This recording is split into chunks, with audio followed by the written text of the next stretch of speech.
স্রষ্টাকে চেনা আমার জন্য অতি সহজ।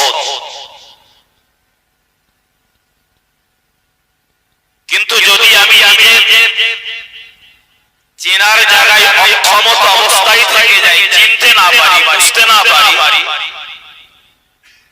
স্রষ্টাকে চেনা আমার জন্য হয়ে যাবে অত্যন্ত কঠিন। তাই শুরুতেই বোঝাতে চাইছি, নিজেকে প্রকৃতপক্ষে মানুষ তৈরি করতে গেলে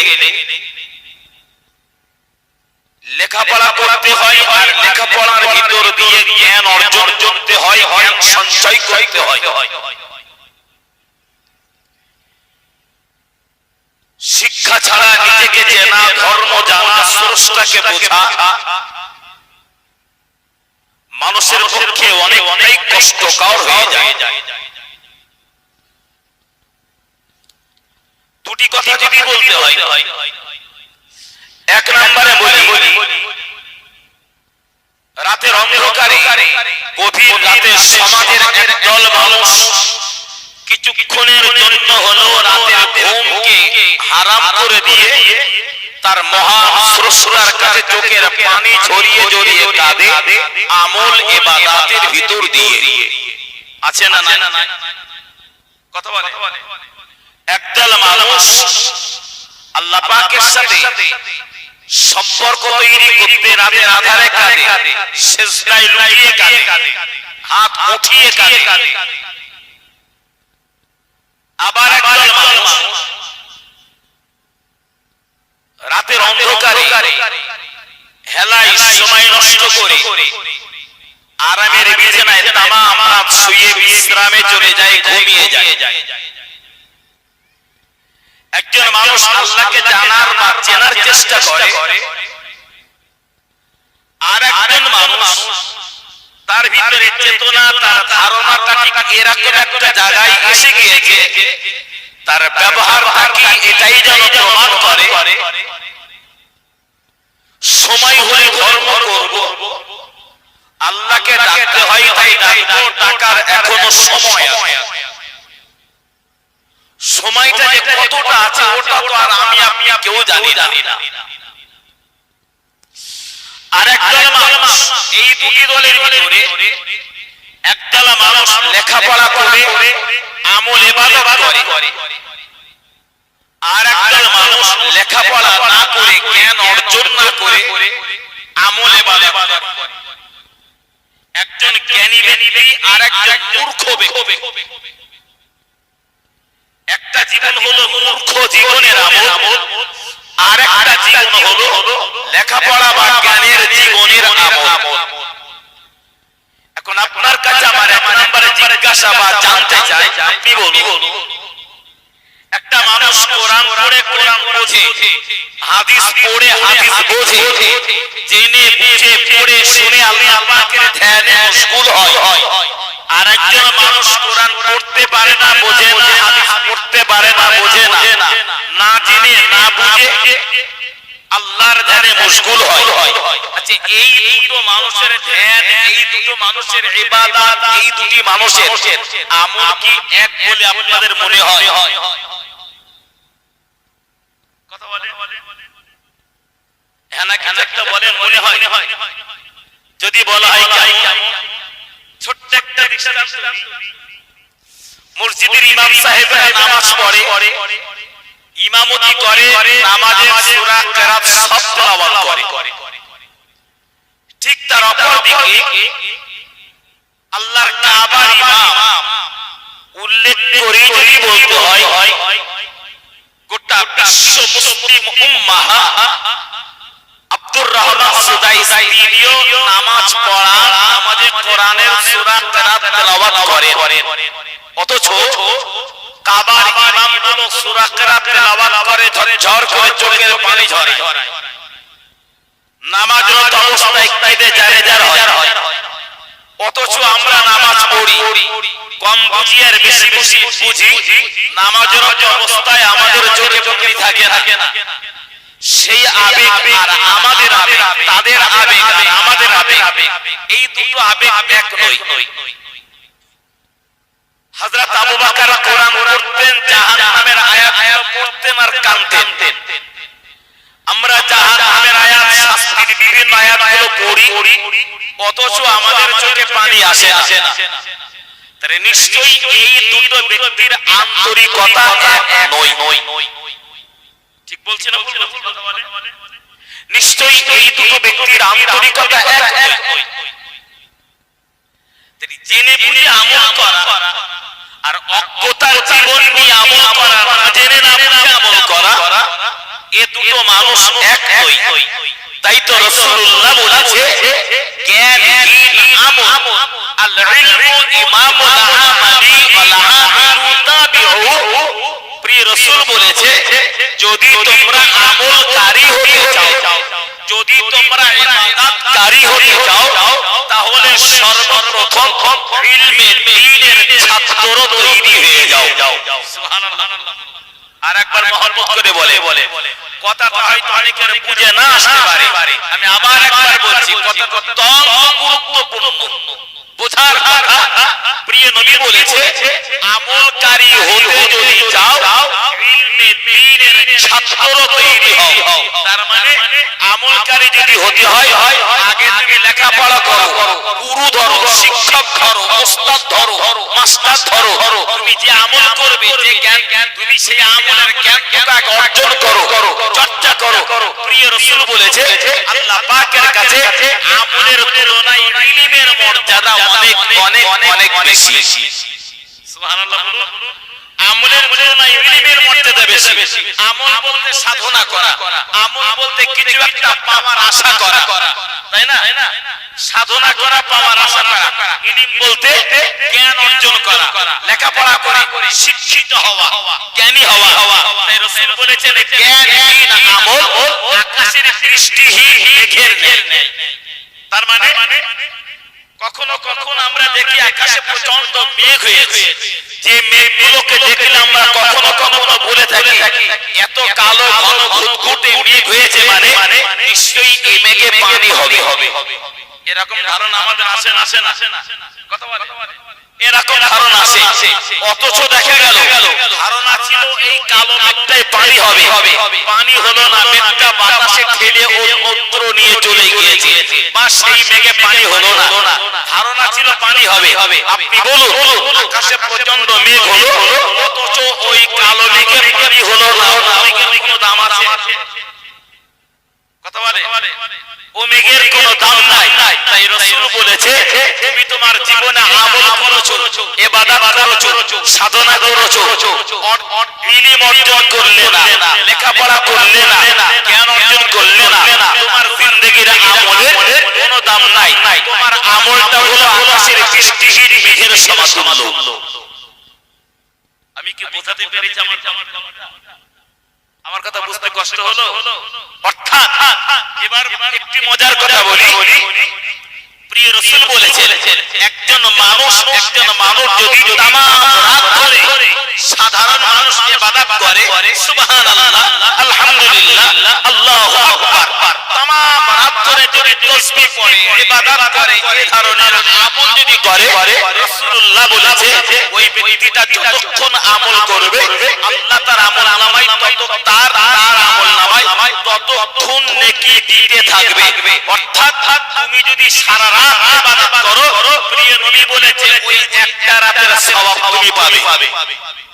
আমি যতক্ষণ আল্লাহকে ডাকবো, ততক্ষণ নেকি পাবো। আল্লাহর ডাক বন্ধ, আমার নেকি ঠিক কি না? এক নাম্বার 2, রাসূল পরের কথা বলেছে যে কোন ব্যক্তি যদি অন্তত জ্ঞান অর্জনের নিয়তে, জ্ঞান পাওয়ার চিন্তায়, অতি কম সময়টুকু বোঝাতে নিয়ে বলছি, কোন ব্যক্তি যদি 10টা মিনিট আল্লাহ পাকের কোরআন তেলাওয়াত করে, 10টা মিনিটও যদি আল্লাহর কোরআন তেলাওয়াত করে, আল্লাহ তার আমল নামায় 1000 রাত কোরআন তেলাওয়াত করার সওয়াব লিখে দেবে। তাহলে সারা রাত আমল করলে ওই এক রাতের নেকি, 10 মিনিট কোরআন তেলাওয়াত করলে কত টাকা? জোরে বলে 1000 রাত কোরআন তেলাওয়াত করার নেকি। এবার আপনি বলুন আল্লাহ পাকের কাছে আমলের মর্যাদা বেশি না ইলমের মর্যাদা? আমার কথা বুঝলেন না? আবার একবার ভেঙে বলি, আমল বলতে সাধনা করা, তাসবিহ পড়ি, সুবহানাল্লাহ, আলহামদুলিল্লাহ, আল্লাহু আকবার, লা ইলাহা ইল্লাল্লাহ, আমরা এই ধরনের তাসবিহ পড়ি, একটু আমল করি বা এসব দরুদ পড়ি, অবশ্যই পড়ব, আপত্তি কোনো জায়গাতে নাই। কিন্তু নবী বলেছে তুমি সারা রাত তাসবিহ পড়ছো, আল্লাহ পাকের কাছে তোমার এই আমলের চাইতে তোমার জ্ঞান অর্জন করাটাই ছিল অতি উত্তম, অতি শ্রেষ্ঠ। তুমি যতক্ষণ আমল করবে ততক্ষণ নেকি পাবে। কিন্তু তুমি এতটুকু সময় যদি কোরআন তেলাওয়াত করো, 1000 রাত কোরআন তেলাওয়াত করলে যত নেকি হয়, আল্লাহ অতটুকু কোরআন তেলাওয়াতের বিনিময়ে ততটাই নেকি আল্লাহ তোমার আমলনামায় লিপিবদ্ধ করে দেবে।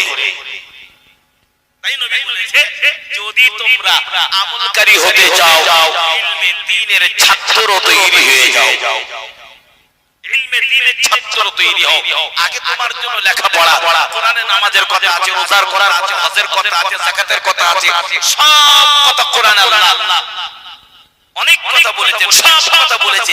যত কথা আল্লাহ কোরআনে মানব জাতির জন্য বলেছে, কিন্তু কোরআনের প্রথম কথাটাই ছিল তো ইকরা, তুমি পড়ো, তোমার নামে।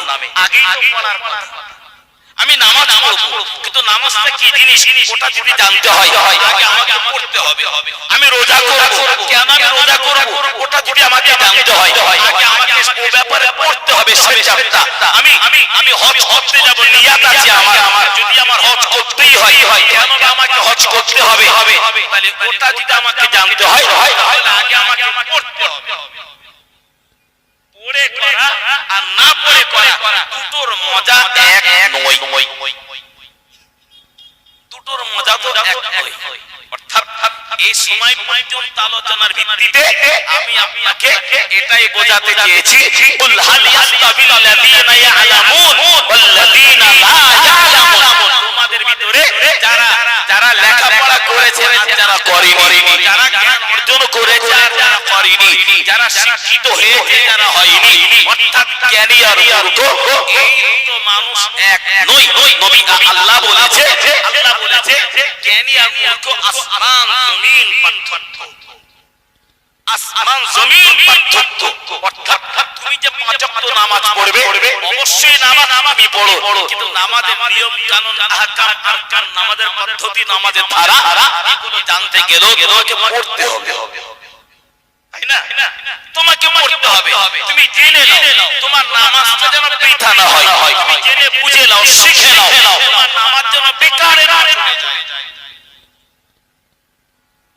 আমরা শিখতে পারলাম না সবাই, সেটা হতে পারে আমার অনীহা, হতে পারে আমার অলসতা, বা আমার হতে পারে অমনোযোগ। আসুন আমরা ফিরে আসি, চেষ্টা করি। আমি পড়তে পারি না, আমার মেয়েটা পারে, মেয়েটাকে পড়াবো। আমার মেয়ে পড়বে, পাশে বসে বসে আমি শুনে আমার মনের আবেগ আমি তৈরি করতে পারি। একদিকে আমার আবেগ হবে, আরেকদিকে সেই জিনিসটা আমার জানা হবে। জেনে করা আর না জেনে করা দুটো জিনিস এক, দুটো জিনিস। চলো তাহলে এবার যদি আমাকে বুঝতে হয় জ্ঞানের কথা, শিক্ষার কথা, লেখাপড়ার কথা, এর পরের কথা আমি আপনাকে বলবো। আল্লাহ কোরআনে বলেছে ইয়া আইয়ুহাল্লাযীনা আমানু, হে ঈমানদার বিশ্বাসী বান্দা বান্দীরা, আতিউল্লাহ, আল্লাহ বলেছে তোমরা তোমাদের রবে আমি আল্লাহ আমার ইত্তেবা করো, আমার অনুসরণ করো, আমার অনুকরণ করো। আল্লাহর ইত্তেবা যদি করতে হয়, আল্লাহকে যদি অনুসরণ করতে হয়, আল্লাহকে যদি অনুকরণ করতে হয়, ওটার পিছনেও আমার জন্য আছে আগে লেখাপড়া, আগে জ্ঞান অর্জন করা। আমার নবীর ইত্তেবা অনুসরণ করো, আল্লাহর ইত্তেবা, আল্লাহর রাসূলের ইত্তেবা, উলিল আমরি মিনকুম, উলিল আমর যারা, দেশের বিচক্ষণ ব্যক্তি যারা, তাদেরকে অনুসরণ করো। দেশের বিচক্ষণ ব্যক্তিকে এক কথায় যদি বলতে হয়, বুখরা শরীফের পীর দাদা হুজুর কিবলা রাহমাতুল্লাহ আলাইহি, মুসলিমের 5 কলিজার টুকরা, মুসলিমের আল্লামা রুহুল আমিন রাহমাতুল্লাহ আলাইহি, এই সমস্ত মহান ব্যক্তিগুলো ছিল উলিল আমর, অর্থাৎ তোমরা তাদের অনুসরণ করো যে পথে চলে তারা আল্লাহ পেয়েছে, যে পথে চলে তারা নবী পেয়েছে, সেই পথটাই তোমরা চলো, ওই পথটাই তোমরা ধরো। ও উলিল আমরি মিনকুম, উলিল আমর অনুসরণ করো। ওদের অনুসরণ করলে, ওদের দেখানো পথে চললে নিশ্চয়ই তোমার রবের বিধান তোমার নসিবেও জুটে যাবে। যেটা ওদের উলিল আমর যারা, আল্লাহ প্রেমিক যারা, তুমিও চেষ্টা করো। মানুষ তো অভ্যাসের দাস, তাই না? মানুষ অভ্যাসের দাস, চেষ্টা করলে সবকিছু সম্ভব, সবকিছু সম্ভব, কিন্তু আমরা করলাম না সবাই। আল্লাহ কোরআনে বলেছে কুনতুম খায়রা উম্মাতিন উখরিজাত লিন-নাস, হে বান্দা বান্দী মনে রাখো আমি তোমাদের জন্য জানিয়েছি কুনতুম খায়রা উম্মাতিন উখরিজাত লিন-নাস। আমার আল্লাহ কোরআনে বলেন মানুষ হলো পৃথিবীতে উত্তম জাতি। জোরে জোরে সুবহানাল্লাহ। যিনি আমার খালিক, যিনি আমার মালিক, যিনি আমার রব, যিনি আমার স্রষ্টা, তিনি আমাকে উত্তম জাতি বলেছে। অর্থাৎ তোমরা ভালো, তোমরা শ্রেষ্ঠ, তোমরাই ভালো। আমার আল্লাহ যখন আমাকে উত্তম জাতি বলেছে, শ্রেষ্ঠ জাতি বলেছে, আল্লাহ যখন আমাকে ভালো বলেছে, তাহলে মানুষ হিসাবে এটাও আমার দায়িত্ব, আমার দ্বারা এমন কোন কাজ না হোক যে কাজের বিনিময় আমার চলার পথটা খারাপির দিকে চলে যায় আর আমি যে আল্লাহ ভোলা হয়ে যায়। এটা আমার দ্বারা জানা কিন্তু গোটা সমাজ, ম্যাক্সিমাম মানুষ, ম্যাক্সিমাম, মিনিমাম বলবো না, ম্যাক্সিমাম মানুষ আল্লাহ বলা হতে চলেছে। কেন জানি আল্লাহ বলা হতে চলেছে। তাই তো প্রিয় নবীর হাজার বছর আগে বলেছেন, ও বাবা সাহাবীরা, আমি মুহাম্মদুর রাসূলুল্লাহ সাল্লাল্লাহু আলাইহি ওয়াসাল্লাম, আমি নবী তোমাদেরকে বলে দিলাম শেষ জামানায়, আখিরি জামানায় এমন একটা সময় বাবা চলে আসবে, যে সময় দেখতে পাওয়া যাবে হাতের তালুতে আগুন ধরে রাখা যতটা কষ্টকর, হাতের তালুতে আগুন ধরে রাখা যতটা কষ্টকর, রাসূলুল্লাহ বলেছেন তার চাইতে আরো অধিক কষ্ট হবে তাদের ঈমানটুকু ধরে রাখা। ঈমান ধরে রাখা আরো কষ্ট হবে। হাতের তালুতে যদি কেউ আগুন দেয়, এই আগুন হাতে ধরে রাখলে কষ্ট হবে না? আমরা কি ধরে রাখতে পারবো? একটা মুহূর্ত ধরে রাখার ক্ষমতা নাই। নবী বলেছেন ঈমান ধরে রাখা তার চাইতে আরো বেশি কষ্ট। জানি না সেই সময় এসেছে কিনা, সেই সময়ও চলছে কিনা। প্র্যাকটিক্যালটা আমরা দেখলে বাস্তব বুঝে বলবো। আমি আবার বলি, অবশ্যই হবে না করো। নবী বলেছে আগুন ধরে রাখা হাতের তালুতে যত কষ্ট, ঈমান বাঁচিয়ে রাখা তার চাইতে আরো অধিক পরিমাণ কষ্ট হবে। দুই নম্বরে রাসূলুল্লাহ বলেছে, ও বাবা সাহাবীরা, শেষ জামানা, আখিরি জামানাতে দেখতে পাওয়া যাবে, কিয়ামতের পূর্বে দেখতে পাওয়া যাবে মানুষ সকালে হবে ঈমানদার, সন্ধ্যায় হবে তারা বেঈমান। সন্ধ্যায় হবে ঈমানদার, সকালে তারা হবে বেঈমান। মানুষের ভিতর থেকে ঈমান কখন চলে যাবে, কখন পার হয়ে যাবে ওরা জানবে না, ওরা বুঝতে পারবে না। অথচ তারা নিজেকে ঈমানদার বলে নিজের কাছে নিজেরা দাবিদার সাজে থাকবে, কিন্তু তার ব্যবহার তাকে বেঈমান বানিয়ে রাখবে, তার কর্ম তাকে বেঈমান বানিয়ে রাখবে, তার চরিত্র তাকে বেঈমান বানিয়ে রাখবে।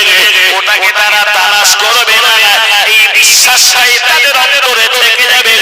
বলে যখন আমি বলেছি আমি ঈমানদার, অথচ তার ব্যবহার, তার কর্ম তাকে বেঈমান বানিয়ে রেখেছে। বাস্তবের সাথে মিলিয়ে আমার কথাগুলো শুনে আর ব্যক্তিগত জীবনগুলো টালি করা হোক। সত্যি কি আমি ঈমানের উপর অটল? আমি কি ঈমানের উপর অটল? এটা আমাকে ভাবতে হবে। সাহাবীরা ডেকে বললেন, ইয়া রাসূলুল্লাহ, ইয়া হাবিবাল্লাহ, হুজুর, মানুষের ভিতর থেকে ঈমান পার হয়ে যাবে, সন্ধ্যায় বেঈমান হবে, সন্ধ্যায় ঈমান আনবে, এরা বাবা সকালে বেঈমান হবে। আল্লাহ পাকের নবী তাদের ভিতর থেকে ঈমান বেরিয়ে যাবে, ওরা কি বুঝবে না, ওরা কি বুঝতে পারবে না, রাসূলুল্লাহ তাকে বোঝাতে গিয়ে সাহাবীদেরকে ডেকে বললেন, বাবা তোমরা কিছুটা জবের আটা খাবির মাখাও। রাসূলুল্লাহ সাহাবীরা জবের আটা সংগ্রহ করেছে, জবের আটার খামির বানিয়েছে, খামির মাখানো হয়ে গেল। নবী পাক বললেন, বাবারা এই খামির ভিতরে একটি লম্বা চুল বাবা ঢুকিয়ে দাও। সাহাবীরা কি বড় লম্বা চুল খামিরের ভিতরে বাবা ঢুকিয়ে দিয়েছে। প্রিয় রাসূল বললেন, খামির ভিতর থেকে ওই চুলটা এবার টেনে টেনে বার করে নাও। সাহাবীরা চুলটাকে খামিরের ভিতর থেকে টেনে বাবা বার করেছে, বার করা হয়ে যায়। নবী জিজ্ঞাসা করেছে, ও বাবা সাহাবীরা বলো না খামিরের ভিতর থেকে চুলটা টেনে বার করতে কতটা আওয়াজ হয়েছে, কতটাই বা তোমরা সারা শব্দ পেয়েছো বলো। রুটি বানাতে গিয়ে আমরা আটা দিয়ে খামির বানাই, তাই না? যে খামিরে যদি কোনো চুল ঢুকে যায় আমরা টেনে বার ফেলে দিই। আচ্ছা এই বার করতে যে কোনো সারা শব্দ কোনো আওয়াজ কিছু পাওয়া যায় বলে মনে হয়? কথা বলে সাহাবীরা বলেন, হুজুর খামিরের ভিতর থেকে চুল টেনে বার করতে এত পরিমাণে এক সারা শব্দ আওয়াজ কিছুই পেলাম না। রাসূলুল্লাহ বলেছে, বাবা খামিরের ভিতর থেকে চুল টেনে বার করতে যেমন কোনো আওয়াজ হয় না, মানুষের ভিতর থেকে ঈমান চলে যাবে, মানুষ কোনো আওয়াজ পাবে না, মানুষ বুঝতে পারবে না, শুধু এটাই বিশ্বাস করবে কলেমা যখন আমি পড়েছি ইমানদার, কিন্তু তার ব্যবহার তার কর্ম তাকে আল্লাহ ভোলা বানিয়ে রেখে দিলে। শুধু মুখের বিশ্বাসটুকুই থাকবে, কি ফায়দা আছে? জীবনটা আমাদের একেবারে বৃথা হয়ে গেল, হেলায় সময় সবাই নষ্ট করলাম। আল্লাহকে ডাকবার কবে, ডাকার মতো কবে অবশ্যই আমি আপনাকে এই কথাগুলো বোঝাতে দিয়ে আর একটি কথা জানাতে চাই। নবী মুহাম্মদ রাসূলুল্লাহ সাল্লাল্লাহু আলাইহি ওয়াসাল্লাম আমার নবী বলেছে, ও বাবা সাহাবীরা মানুষ যখন দুনিয়ামুখী হয়ে যায়, মানুষের ভিতর থেকে আল্লাহ পাকের রহমত উঠে যায়, মানুষ যখন দুনিয়া প্রেমী হয়ে যায়, মানুষের ভিতর থেকে আল্লাহ পাকের দয়া করুণা সবগুলো পালিয়ে যায়, উঠে যায়। ও বাবা সাহাবীরা আমি নবী তোমাদেরকে বলে দিলাম, রাসূলুল্লাহ বলেছে দুনিয়া হলো মানব জীবনের বড় শত্রু। দুনিয়ার সাথে তোমরা কখনো প্রেম করতে পারো না, দুনিয়াকে ভালোবাসতে পারো না। পৃথিবীতে আল্লাহ পাকের জমিনে আমার আমরা যত মখলুকাত পাঠিয়েছে বা সৃষ্টি করেছে, আমার আল্লাহ যা কিছু সৃষ্টি করেছে, আল্লাহ পাকের প্রতিটা সৃষ্টির আপন আপন স্বভাব আছে, প্রতিটা সৃষ্টির আপন আপন চরিত্র আছে। গাধার একটা চরিত্র, গরুর আছে আর একটা চরিত্র, ছাগলের আছে একটা চরিত্র, ভেড়ার আছে আর একটা চরিত্র, শুকরের আছে একরকম চরিত্র, কুকুরের আছে আর একটা চরিত্র। বাস্তবে দেখে আমরা বুঝে ফেলবো যার যার আপন আপন চরিত্র আছে। এই পৃথিবীতে কোনদিন কাহারো চরিত্রের পরিবর্তন জীবনে ঘটেনি। কুকুরের একটা চরিত্র আছে না নাই? কথা বলে আছে। বাঘের চরিত্র আছে না নাই? যা বাঘের চরিত্র কোনদিন কুকুর নিয়েছে বা কুকুরের চরিত্র কোনদিন বাঘ মনে হয়? সারা পৃথিবীতে কোন নজির আছে? গাধার চরিত্র উট নিয়েছে, উটের চরিত্র গাধা নিয়েছে, এরকম রেকর্ড আছে। যে যেমন প্রকৃতির পশু আল্লাহ তাকে তেমন চরিত্র দিয়েছে না? অর্থাৎ গাধার একটা চরিত্র, শুকরের আরেকটা চরিত্র, কুকুরের আরেকটা চরিত্র, বিড়ালের আরেকটা চরিত্র, ছাগলের আরেকটা চরিত্র। ছোট থেকে বড়, সবল থেকে দুর্বল, দুনিয়ার প্রত্যেকটা প্রাণীর আপন আপন চরিত্র আল্লাহ দিয়েছে। আমরা মানুষ, আমরাও সৃষ্টি আর একটা প্রাণী। আল্লাহ পাক আমাদেরও একটা চরিত্র দিয়েছে না জানেন? কথা বলে আমাদের একটা চরিত্র আছে, আমাদের একটা স্বভাব আছে। তাহলে পৃথিবীর কোন প্রাণীর চরিত্রের বা স্বভাবের পরিবর্তন ঘটে না। যে যে যে মানুষ হলো কুনতুম খায়রা উম্মাতিন উখরিজাত লিন-নাস, আগেই বললাম মানুষ হলো এই জগতে পৃথিবীতে উত্তম জাতি। একটু কি দয়া করে বলবেন, আচ্ছা মানুষকে আল্লাহ যে চরিত্র দিয়েছে, মানুষ কি সেই চরিত্রের উপরে নিজে আপন অটল হয়ে আছে, না তার আপন চরিত্রের পরিবর্তন ঘটেছে? কোনটা বলবেন? জোরে বলে। পরিবর্তন ঘটেছে কেন? আচ্ছা আমি বোঝাতে চেয়েছি দৃষ্টান্তমূলক এই কথাটা বলি আপনাদের কাছে। মানুষের চরিত্রের পরিবর্তন ঘটেছে, কুকুরের ঘটে। আচ্ছা আমি যদি বলি চরিত্রের রদ বদলের এই জায়গাতে মানুষের চাইতে কুকুর ভালো, আমার বলাতে কি অপরাধ হবে বলে মনে হয়? কথা বলে। আমি যদি বলি মানুষের যদি চরিত্রের পরিবর্তন ঘটে, চরিত্রের পরিবর্তনটা একটা গাধা বা গরুর ঘটেনি, তাহলে আমি তো বলতে পারি ওই মানুষগুলোর চাইতে গাধা বা গরু অনেক ভালো। পৃথিবীর প্রতিটা প্রাণী তার জন্ম থেকে মৃত্যু পর্যন্ত আপন স্বভাব চরিত্রের উপরে অটল, কিন্তু অটল থাকতে পারে না শুধুমাত্র মানুষ। কেন? মানুষ আসলে দুনিয়ামুখী। কেননা রাসূলুল্লাহ বলেছেন, আল্লাহ পাকের কোরআনে ঘোষণা দিয়েছে, প্রিয় নবী কথা বলেছে, আল্লাহ পাক তামাম পৃথিবীতে যত প্রাণী আল্লাহ সৃষ্টি করেছে, পাক বলি ভালো বলি, আর পৃথিবীতে পিপীলিকা বলি, আর মশা বলি, মুচি বলি, যে প্রাণী বলি না কেন, শুকর বলি আর কুকুর বলি, ছোট থেকে বড় সব থেকে দুর্বল, প্রিয় নবী বলেছেন দুনিয়ার প্রতিটা প্রাণী আমার আল্লাহ পাকের জিকির করে, জিকির করে, জিকির করে। জোরে বলুন সুবহানাল্লাহ। নবী বলেছে গরু আল্লাহ পাকের জিকির করে, শুকর আল্লাহ পাকের জিকির করে, আমার আল্লাহ পাকের জিকির করে, আলোক আমার আল্লাহ পাকের জিকির করে, দুনিয়ার কাজগুলি আল্লাহ পাকের জিকির করে, পানির মাছগুলি আল্লাহ পাকের জিকির করে, দুনিয়ার প্রতিটা প্রাণী আমার আল্লাহ পাকের জিকির করে। কিন্তু এই দুনিয়াতে জিকির করে না পৃথিবীর একদল মানুষ আছে না নাই? শুধু আল্লাহ আল্লাহ বলা, এটাই যে জিকির, এটা নয়। ওটা যেমন জিকির, নামাজের ভিতরে আছে আমার জিকির, কাজের ভিতরে আছে আমার জিকির, আমার ব্যবহারের ভিতরে আমার আছে আমার জিকির, সবার বেলাতে আছে আমার জন্ম জিকির। অবশ্যই মানে রাখুন দুনিয়ার কোন প্রাণীর স্বভাব চরিত্রের পরিবর্তন ঘটে না, ঘটেছে আমাকে আর আপনাকে। দুনিয়ার প্রতিটা প্রাণী আল্লাহ পাকের জিকির করে, জিকির করিনি আমি আর আপনি তথা একদল মানুষ মূলত যারা আল্লাহর জিকিরে মশগুল হয়েছে, আমার আল্লাহকেই তারা হাসিল করে ফেলেছে। জোরে বলুন সুবহানাল্লাহ। আল্লাহ জিকির যারা করেছে তারাই তো আল্লাহ হাসিল করেছে। নবীর ইশকে তারা দেওয়ানা পাগল হয়েছে। কোন কোন সময় নবীর পিতারা রসিদও তো জুড়ে গিয়েছে।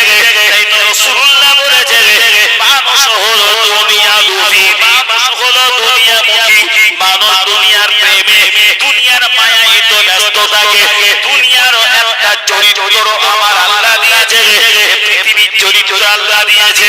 ও যার নবী মুহাম্মদ রাসূলুল্লাহ সাল্লাল্লাহু আলাইহি ওয়াসাল্লাম আমার নবী বলেছে দুনিয়ার চরিত্র হলো এই দুনিয়া মানুষকে আল্লাহ ভোলা বানায়, দুনিয়া মানুষকে নবী ভোলা বানায়, দুনিয়া মানুষকে নবী ভোলা বানায়, দুনিয়া মানুষকে কোরআন ভোলা বানায়, দুনিয়া মানুষকে চরিত্র ভোলা বানায়, দুনিয়া মানুষকে পরকাল ভোলা বানায়, দুনিয়া মানুষকে জান্নাত ভোলা বানায়, দুনিয়া মানুষকে উত্তম আখলাক, উত্তম ব্যবহার আদর্শ ভোলা বানায়। ও বাসাবিরা, এটাই তো দুনিয়ার চরিত্র। এক এক করে ভুলিয়ে ভুলিয়ে ভুলিয়ে ভুলিয়ে দুনিয়া মানুষের প্রেমে পাগল করে দেয়। দুনিয়ার চরিত্র হলো মনুষ্য জাতিকে জাহান্নামী বানায়। দুনিয়া কখনো চাই না, দুনিয়া কখনো চাই না আল্লাহর জিকিরে মশগুল থাকুক। এই দুনিয়া কখনো চাই না কোরআন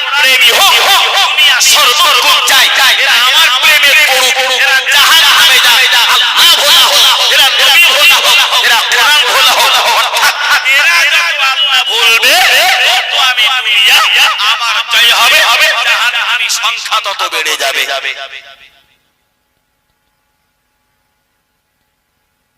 আজকের এই গ্রামটার নাম হলো কি নাম? শিমুলা। বাস্তব তথ্য যদি দিতে হয় আমি জানি না, তারপর একটু উদাহরণ বোঝাতে চাচ্ছি। ধরি না শিমুলাটি গ্রামে 200 ঘর মুসলমান বাস করে। ধরি না, আচ্ছা যদি এই গ্রামটা 200 ঘর মুসলমান বাস করে, 5 ওয়াক্ত নামাজ পড়ে কথা বলে আরেকবার বলেন 10-15 জন। আচ্ছা বাস করে 200 ঘর, 5 ওয়াক্ত নামাজ পড়ে 10-15 জন। আচ্ছা এবার আপনারা বলেন তাহলে আল্লাহ ওয়ালার সংখ্যা বেশি না আল্লাহ ভোলার সংখ্যা বেশি? আল্লাহ ভোলার সংখ্যা বেশি। জীবনটা কোন পথে পরিচালনা করলাম, আমি জীবনে কি সার্থকতা অর্জন করতে পেরেছি বলে মনে হয় আমি আমার স্রষ্টাকে ভুলে গিয়ে কি সার্থকতা অর্জন করতে পেরেছি একবার ভাবুন না। শুধু আজান ওয়াজিব শুনে আমরা বাড়ি চলে যাব সুবহানাল্লাহ বলে এটাই তো শেষ কথা নয়। আমি কেন নিজেকে একটু কালচার করব না? এই ভবের বাজার একদিন তামার থেকে ভেঙে যাবে, অর্থাৎ পৃথিবী থেকে আমি একদিন তো হারিয়ে যাব। মালিকের দরবারে সেদিন কি জবাব আমি দিব? যখন আমাকে কৈফিয়ত করা হবে আমি কি বলবো সেদিন? আমার ও মুসলমানেরা, যার নবী মুহাম্মদ রাসূলুল্লাহ সাল্লাল্লাহু আলাইহি ওয়াসাল্লাম নবী আমার বলেছে, ও সাহাবীরা, দুনিয়া মানুষকে আল্লাহ ভোলা বানায়, আল্লাহ ভোলা বানায়, আল্লাহ ভোলা বানায়। কেমন আল্লাহ ভোলা বানায়? নবী পাক সাল্লাল্লাহু আলাইহি ওয়াসাল্লাম নবী আমার মদিনার মসজিদে নববীতে বসে আছেন। মদিনার মসজিদে নববী হলো নবীর মসজিদ। নবী নিজে হাতে করে মসজিদে নববী বানিয়েছে। রাসূলুল্লাহ দরবারে তখন কোন সাহাবী নেই, কেউ নাই, নামাজ পড়তে আপন আপন কাজে সাহাবীরা ঘরেতে চলে গিয়েছে। মসজিদে নববীতে রাসূলুল্লাহ একাই বসে আছে।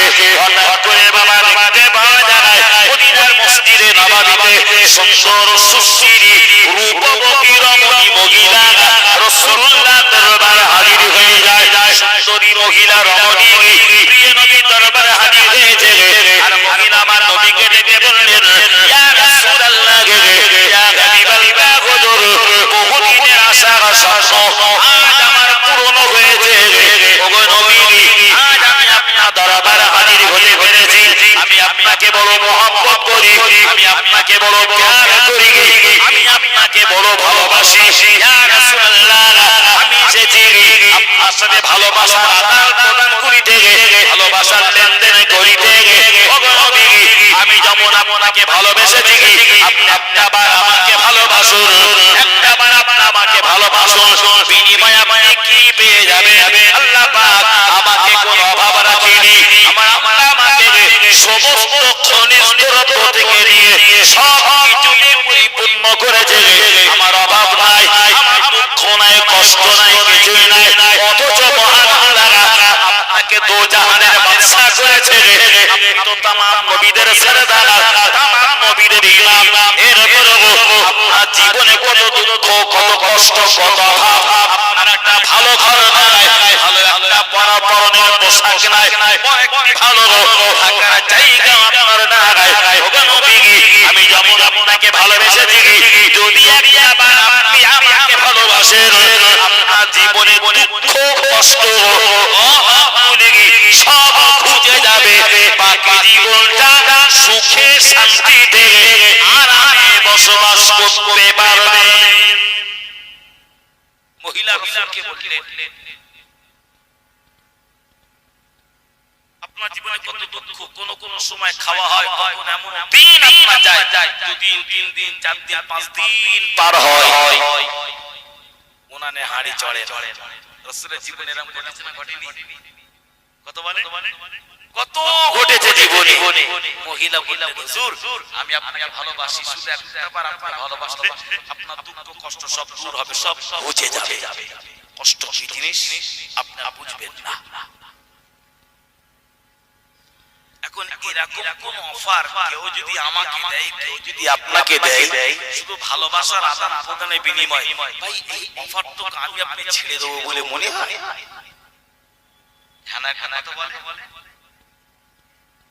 ধরেন কেউ একজন আস্তে আস্তে আস্তে আমাকে বা আপনাকে ডেকে বললো, তুমি যদি আমার ভালোবাসো আমি তোমার 20 লাখ টাকা দেবো, কিচ্ছু লাগবে না, সেটা করতে আমার মহব্বত করা, আমার প্রশংসা করো।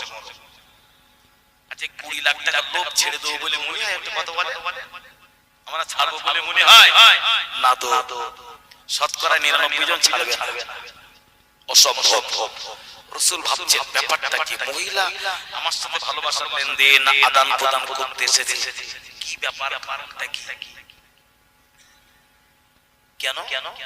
দুঃখ কষ্ট অভাব সুখ শান্তি আরাম সবই তো আমার আল্লাহ পাকের তরফ থেকেই হয়, তাই না?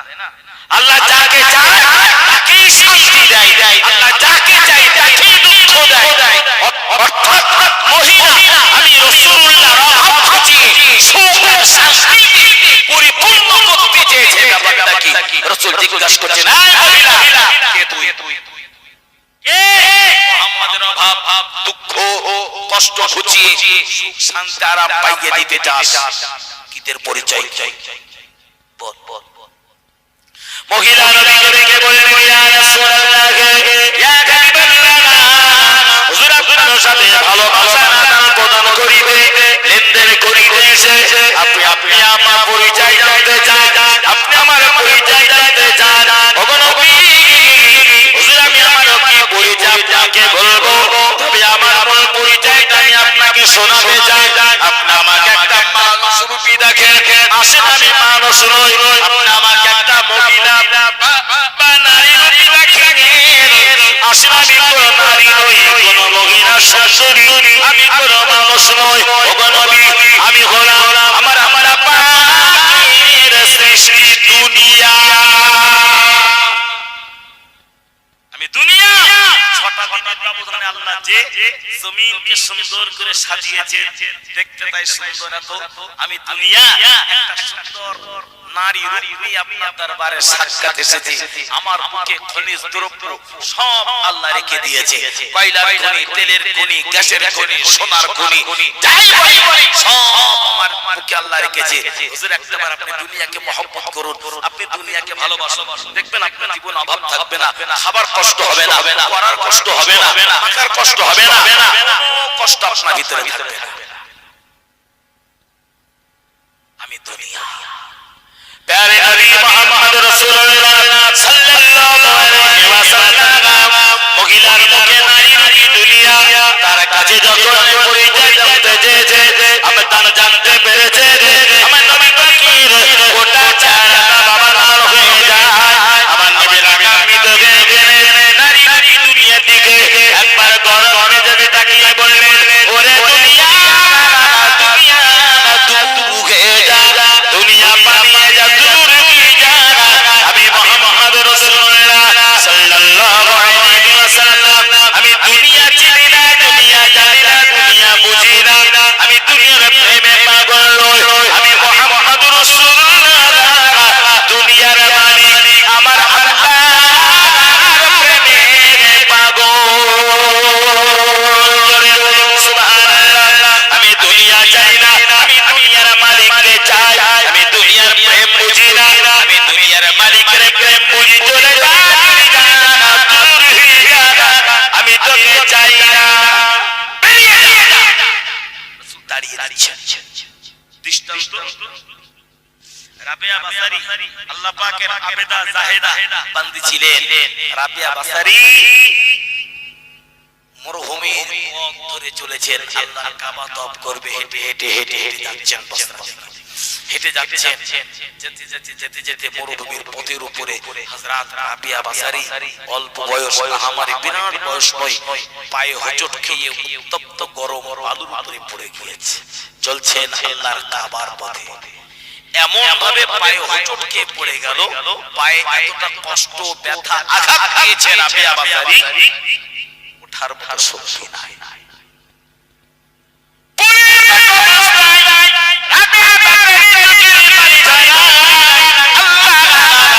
আমি রাবিয়া তোমার কাবার মেহমান হতে চেয়েছিলাম, আল্লাহ কাবার পথে চলিতেছিলাম, আমি পথে পড়ে গিয়েছি, ওটার মতো শক্তি আমার নাই, আমার ওঠার মতো ক্ষমতা নাই। রাবিয়া বাসারি নিয়ে পড়েছি, আমার আল্লাহ যদি আমাকে ওঠা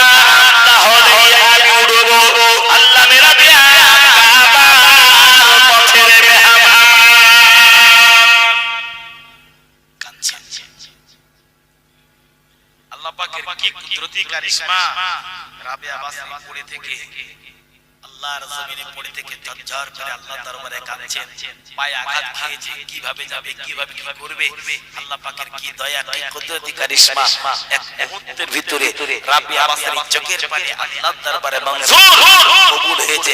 রাবিয়া বাসরির সম্মুখে আল্লাহর ঘর কাবা হাজির হয়ে গিয়েছে। আরেকটু মোহাম্মদ হবে বলে কাবা হাজির হয়েছে। হযরত রাবিয়া বলছে কাবা এখানে, এই কাবা কোথা থেকে জানে এসেছে? রাবিয়া রাবিয়া কাবা পর্যন্ত যেতে তোমায় দেরি হবে, হাঁটতে পারবে না, কষ্ট পাবে। কাবা তোমার কাছে হাজির গিয়েছে, ওই জায়গাটা আমার কাবা তওয়াফ করে নাও, আমার কাবা তওয়াফ করে নাও। রাবিয়া বাসরি কাবা কি বলে, ওরে কাবা ওরে কাবা তুই মাটির ঢিবি, তুই মাটির ঘর, আমি রাবিয়া কাবা চাই না, কাবা চাই না, কাবা নিয়ে আমি রাবিয়া কি করব? আমি রাবিয়া কাবা মালিক আমার আল্লাহকে চাই, আমি আমার আল্লাহ চাইছি, আমি কাবা চাইছি না।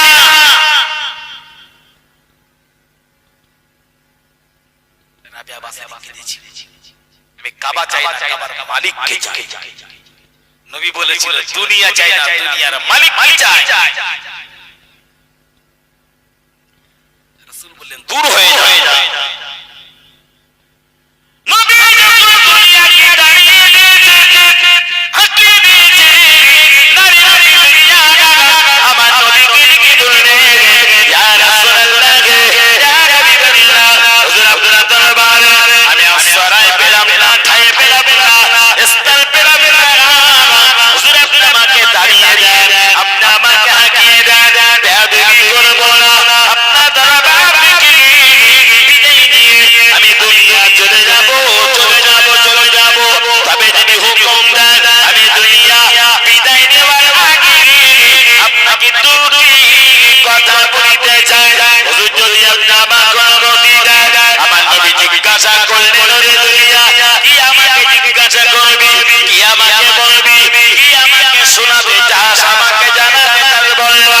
আমার নবী যখন জানতে চেয়েছে নারী নারী দুনিয়া আমার নবীকে দেখে বললেন, ইয়া রাসূলুল্লাহ, ইয়া হাবিবাল্লাহ, আজ আপনি যে দুনিয়াকে দাঁড়িয়ে দিলেন, আপনি দুনিয়ার মালিকের প্রেমে পাগল, আপনি আমার আল্লাহর প্রেমে পাগল। ওগো নবী, হুজুর আমি আপনাকে এক নম্বরে বোঝাতে চাই যে আল্লাহ আমাকে দুনিয়া করে সৃষ্টি করেছে, সেই আল্লাহ আপনাকে নবুয়ত দিয়েছে, আপনি যার দাস, আমি দুনিয়া তার দাস, আপনি যার গোলাম, আমি দুনিয়া তার গোলাম। ওগো নবী, আল্লাহ পাক আমি দুনিয়া আমাকে কিয়ামত পর্যন্ত রেখে দিবে, আমি দুনিয়া কিয়ামত পর্যন্ত থেকে যাব, কিন্তু না না না, আল্লাহ পাক আমার বুকে আপনাকে কিয়ামত পর্যন্ত রাখবে না, আমি দুনিয়া কিয়ামত পর্যন্ত থেকে যাব।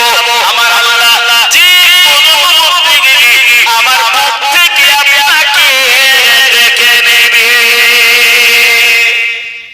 আমি থাকবো দুনিয়া কিয়ামত পর্যন্ত, কিন্তু আপনি তো থাকবেন না, পেছনে যাবে। জলদি করে বলেন, রাসূলকে দুনিয়া যে কথা শুনিয়েছে ঠিক বলেছে না ভুল বলেছে? কথা বলেন, ঠিক বলেছে। রাসূল তো বিদায় নিয়েছে, দুনিয়া তো আছে আর আল্লাহ দুনিয়াকে কিয়ামত পর্যন্ত রাখবে। নাম্বার 2, ওগো নবী, যদি আমি দুনিয়া সেদিন থেকে যাব, হুজুর যেদিন আপনি থাকবেন না, আপনার লক্ষ কোটি কোটি উম্মত উম্মতি থেকে যাবে। ইয়া রাসূলুল্লাহ, আপনি যেদিন ওফাত হয়ে যাবে, সেই দিন থেকে কিয়ামত পর্যন্ত আপনার লক্ষ কোটি কোটি কোটি কোটি উম্মত উম্মতি আমি দুনিয়ার বুকে সব আসা যাওয়া সাজাওয়া সাজাওয়া করবে। ওগো আল্লাহ পাকের নবী, আজ আপনি যে দুনিয়াকে হাঁকিয়ে দিয়েছে, আপনি যে দুনিয়াকে দাঁড়িয়ে দিয়েছে, আপনার বর্তমানে আপনার উম্মত উম্মতিরা আমি সেই দুনিয়া পাগল হয়ে যাবে। ইয়া রাসূলুল্লাহ, যে উম্মতের জন্য এত কেঁদেছে, এত কান্নাকাটি করেছে, সে উম্মত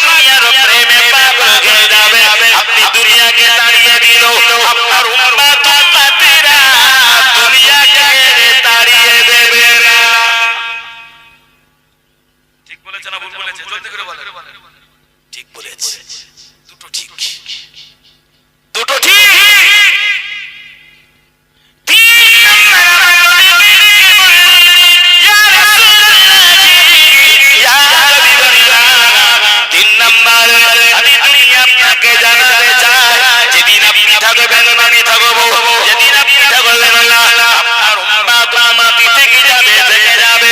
ওগো নবী, আপনার উম্মাত মাটি যারা থেকে যাবে তাদের ভিতরে আপনার মহব্বত হবে না, এটা কখনো হবে না। তারা আপনাকে ভালোবাসবে না, এমনটি কখনো হবে না। ইয়া রাসূলুল্লাহ, ইয়া হাবিবাল্লাহ, হুজুর আপনার প্রেম, আপনার মহব্বত, আপনার ভালোবাসা সবার উম্মাত উম্মাতিরা ওরা মুখে রেখে দেবে, মুখে বলবে নবীকে মহব্বত করি, মুখে বলবে নবী প্রেম করি, মুখে তারা বলবে নবীকে বড় ভালোবাসি। আপনার ভালোবাসা দেবে আপনার উম্মাত উম্মাতিদের মুখে, আর আমি দুনিয়ার ভালোবাসা তারা তাদের অন্তরে জায়গা করে দেবে। ঠিক বলেছ না ভুল বলেছ? কত বলে অজনসিহাত আলোচনা বাস্তবের সাথে কিছু কিছু তালি করতে হয়। রাসূলকে বিরাট ভালোবাসি, নামাজ পড়ার সময় নেই। নবীকে বিরাট ভালোবাসি, সুন্নতে নববীর উপর আমার কোনো আমল নেই। এরকম মানুষ আছে না নেই? কত বলে নবীর ভালোবাসাটা সব মুখে, নবীর প্রেম, নবীর মহব্বত, নবীর ভালোবাসা সব আমার মুখে। আর দুনিয়ার যত খারাপি, নোংরামি, যত নোংরা কৃষ্টি কালচার সব এর ভিতরে। ভুল বললাম না ঠিক বললাম? কত বলে আমি কিসের মানুষ? সত্যিই কি আমি মানুষ? আমি সত্যিই কি মানুষ? ভাবলাম না কিছু একটা, যে মালিকের দরবারে ফিরে যাব, জবাবটা কি দেব? হুজুর আপনার ভালোবাসা মহব্বত সব তারা মুখে রাখবে, কিন্তু আপনার জায়গা থাকবে তাদের মুখে, আর আমি দুনিয়ার জায়গা থাকবে তাদের অন্তরে। ইয়া রাসূলুল্লাহ, ইয়া হাবিবাল্লাহ, হুজুর আমি দুনিয়া আপনাকে 3 নাম্বার আরেকটি কথা জানাতে চাই, আমি আপনাকে আরেকটি কথা জানাতে চাই। তারা জান্নাত মানবে না, এমনটি হবে না। তারা যে নবী মানবে না, এমনটি হবে না। আল্লাহকে বিশ্বাস করবে, হুজুর আপনাকে নবী বলে তারা বিশ্বাস করবে, কোরআনকে তারা মেনে নেবে। ওগো নবী, তারা মাথায় টুপি দিবে। ইয়া রাসূলুল্লাহ, নামাজ পড়বে, তারা রোজা করবে, সব কিছু করবে, কিন্তু না, দুনিয়ার খারাপি দেখে, দুনিয়ার হারাম দেখে, মদ বলি, সুদ বলি, ঘুষ বলি, জুয়া বলি, ইত্যাদি ইত্যাদি এই জাতীয় নোংরা নোংরা কৃষ্টি কালচার থেকে তারা কখনো পিছুপা হবে না, হবে না, হবে না। বাস্তবে যদি বলতে হয়, আমি আরেকটি দৃষ্টান্ত জানাতে চাই। কোন কোন সময় মসজিদের কোনো দিকে দেখতে পাওয়া যাবে মাগরিবের আযান হয়ে গিয়েছে, 20 জন মানুষ জামাতে নামাজ আদায় করেছে, 30 জন মুসল্লি নামাজ আদায় করেছে। মাগরিবের নামাজ আদায় করার পরে ওরা যখন মসজিদ থেকে বার হয়, ওই মুসল্লিগুলোর ভিতর দিয়ে, ওই মুসল্লিগুলোর ভিতর থেকে তালাশ করলে পেয়ে যাব, ওরা মসজিদ থেকে বার হওয়ার পর কোন কোন মুসল্লি এমন মানুষ আছে পকেটের ভিতর থেকে একটি ম্যাচ আর এরকম একটা কিছু বার করে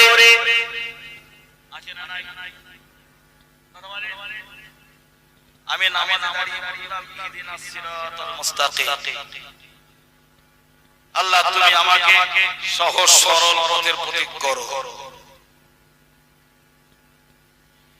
ইয়াকা না'বুদু ওয়া ইয়াকা নাস্তাঈন, সিরাতাল লাযীনা আন'আমতা আলাইহিম। সব নামাজে বললাম, আর নামাজ থেকে বেরিয়ে মিছে কথা, নামাজ থেকে বেরিয়ে বিড়ি, নামাজ থেকে বেরিয়ে সিগারেট ইত্যাদি ইত্যাদি। আচ্ছা, আল্লাহ পাওয়া সহজ রাস্তাকে এইটা বলে বলছে না? কথা বলে এটাই যে নামাজ থেকে বার হও, বিড়ি খাও, নামাজ থেকে বার হও, সিগারেট খাও, নামাজ থেকে বার হও, মিথ্যা বলো, নামাজ থেকে বার হও, আরো খারাপি খারাপি কাজ করো। এটাই কি আমার জন্য সহজ পথ আল্লাহ পাওয়া? বিবেককে একবার যদি জিজ্ঞাসা করা হয়, আমি আমার স্রষ্টার সাথে ধোঁকাবাজি করছি না তো? অবশ্যই আমি এটাকে আরো বোঝাতে চাইছি। মুহাম্মদুর রাসূলুল্লাহ সাল্লাল্লাহু আলাইহি ওয়াসাল্লাম নবী আমার মদিনার মসজিদে নববীতে বসে আছে। পাশে সাহাবায়ে কেরাম রাদিয়াল্লাহু তাআলা আলাইহিম আজমাইন হুজুররা বসা আমার নবী দেখতে পায় মদিনার মসজিদে নববীর সম্মুখ দিয়ে এমন একজন মানুষ হেঁটে হেঁটে হেঁটে হেঁটে চলেছে যার মাথায় টুপি মুখে দাড়ি হাতে আছে ঘণ্টা কোমরে আছে বেল আবার পায়ে গায়ে আছে জুব্বা বিহার জামা নবী আমার সাহাবীদেরকে জিজ্ঞাসা করলেন বাবা সাহাবীরা ওই যে বিবি হেঁটে যায় তোমরা কি বাবা চিনতে পারো ওর পরিচয় কে বলতে পারো আমার সাহাবীরা বললেন ইয়া রাসূলুল্লাহ আমার আল্লাহ ওয়া আল্লাহর রাসূল ভালো জানে আমার নবী বললেন বাবা সাহাবীরা ওই যে মাথায় টুপি মুখে দাড়ি জুব্বা বিহার পরা যে বিবিটাকে হেঁটে তোমরা দেখতে পাও উনি হলেন মুরদুদ শয়তান ইবলিস ইবলিস আযাজিল तमाम সাহাবীরা হুজুর ইবলিস শয়তান ইবলিস হুজুর ওজি ইবলিস তোর মাথায় টুপি ওদের শয়তান টুপি মাথায় দিয়ে হাতে ঘন্টা ঢন ঢন ঢন ঢন করে বাজে ও তো শয়তান আবার কোমরে বেল পরা আছে বেল এই প্যান্টের উপরে বেল পরে না ওটা কি বলে কি বেল বলে কোমরে বেল পরা হাতে আবার ঘন্টা বাজনা আবার মাথায় টুপি সাহাবীরা যেন বিতস্ত বোধ করছে এই ব্যক্তিটা ইবলিস রাসূল বলেন নবী বলেন এই ডাকো কে সাহাবীরা ডাকো বলে রাসূল ডেকেছে সাহাবীরা বলেন রাসূল তোমাকে ডেকেছে আমার নবী যেই ডেকেছেন সম্মুখে হাজির রাসূলুল্লাহ জিজ্ঞাসা করছে কে গো তুমি কে কি তোমার পরিচয় ইবলিস তখন বলছে হুজুর আমার পরিচয় সব আপনি জানেন বলে আমার সাহাবীরা জানতে চাইছে তুমি তোমার জবানে বলো কে তুমি বলছে হুজুর আমি ইবলিস শয়তান কি পরিচয় দিয়েছে নিজের পরিচয় ইবলিস শয়তান নিজের পরিচয় যখন নিজের মুখ দিয়ে বার হলো জবানে এখানে সন্দেহ করার আর জায়গা আছে বলে না আর কোনো সন্দেহ নাই সাহাবীরা কানা ঘোষা করে ইবলিস শয়তান মাথায় দেবে আর টুপি মাথায় দিয়েছে আবার হাতে ঘন্টা বাজনা কেন গায়ে যখন পিরান করেছে কোমরে আবার বেল পরা কেন ব্যাপারটা কি নবী জিজ্ঞেস করলেন আমার সাহাবীদের পরিচয় দিয়ে গিয়েছে তোর সবাই পরিচয় দিয়ে গিয়েছে কিন্তু ওরা জানতে চাই তোর মাথায় টুপি আমার আল্লাহ তোকে বিতাড়িত করেছে আমার আল্লাহ তোকে দাঁড়িয়ে দিয়েছে বিতাড়িত হওয়ার পরও মাথায় টুপি ব্যবহার করা হয় তুই তো বিতাড়িত মাথায় টুপি দিলি এরপরও হাতে কেন বাজনা বা ঘন্টা হাতে তো ঘন্টা রাখলি কোমরে কেন বেল ব্যবহার করা বেল বাঁধা সাহাবীদেরকে শোনাবে ইবলিস শয়তান আমার নবীকে বললেন ইয়া রাসূলুল্লাহ ইয়া হাবিবাল্লাহ আমার মাথার টুপি দেখে আমার হাতে ঘন্টা দেখে আমার কোমরে বেল দেখে এই তিনটি জিনিস আপনার উম্মাত উম্মতিদের জন্য ব্যবহার করা হয় এ তো সব আপনার উম্মতের জন্য কাজে লাগে তার মানে আমার নবী মানে জানতে যে ব্যাপারটা কি আমার সাহাবীরা শুনে খুলে বলে না ইবলিস শয়তান বললেন ইয়া রাসূলুল্লাহ ইয়া হাবিবাল্লাহ হুজুর আপনি আমার মাথায় যে টুপি দেখতে পান এই টুপিটি হলো মুনাফিক বানানো মেশিন আমার মাথার টুপি হলো মানুষের মোনা থেকে বানানো যন্ত্র মসজিদে কোনো যখন আযান শুরু হয়ে যায় আযানের আওয়াজ আমি কি পছন্দ করি না আমি সহ্য করিতে পারি না ইয়া রাসূলুল্লাহ ইয়া হাবিবাল্লাহ আল্লাহ কে করতে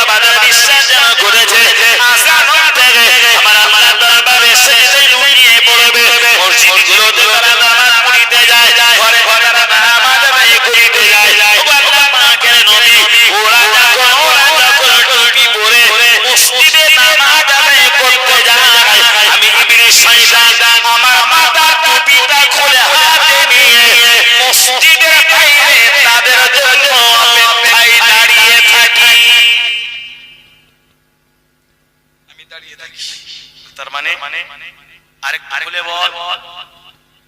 ইবলিস বলছে হুজুর ওরা মসজিদে গিয়ে নামাজ পড়ে, নামাজে সূরা কিরাত সব পড়ে, তারপরে করে গুনাহ করেছে, কত অন্যায় করেছে, মসজিদে বসে আল্লাহর কাছে তওবা পড়ে, আল্লাহর কাছে দোয়া করে ক্ষমা চায়, মাফি চায়, আল্লাহ তুমি ক্ষমা করে দাও, আল্লাহ তুমি মাফ করে দাও। দোয়া করা হয় না? হয় না? কথা বলে দোয়া করা হয়। তো ইয়া রাসূলুল্লাহ গে ইয়া হাবিবাল্লাহ ওরা নামাজ পড়ে, নামাজে সূরা কিরাত পড়ে, ওরা নামাজ পড়ে আল্লাহ পাকের দরবারে গুনাহ মাফির জন্য তওবা করে, আল্লাহ দরবারে মাফির জন্য মালিকের সাকি দরবারে দোয়া মাগা করে। আর আমি ইবলিস শয়তান ওদের জন্য বাইরা পেতে করি, ওরা নামাজ শেষ করে যখন ওরা নামাজ আদায় করে দোয়া কমপ্লিট করে ওরা যখন মসজিদ থেকে বাইরে বার হয়, নামাজ কালাম পড়ে আমরা মসজিদ থেকে বাইরে বার হই, বাইরে যখন বার হবো মাথার টুপিটা খুলে আস্তে আস্তে পকেটে ঢুকিয়ে এবার নিজেদের আপন আপন যার যে কাজ সেই কাজে আমরা নিয়েছি, তাই না? আবার নামাজের সময় নামাজ পড়বো। ইয়া রাসূলুল্লাহ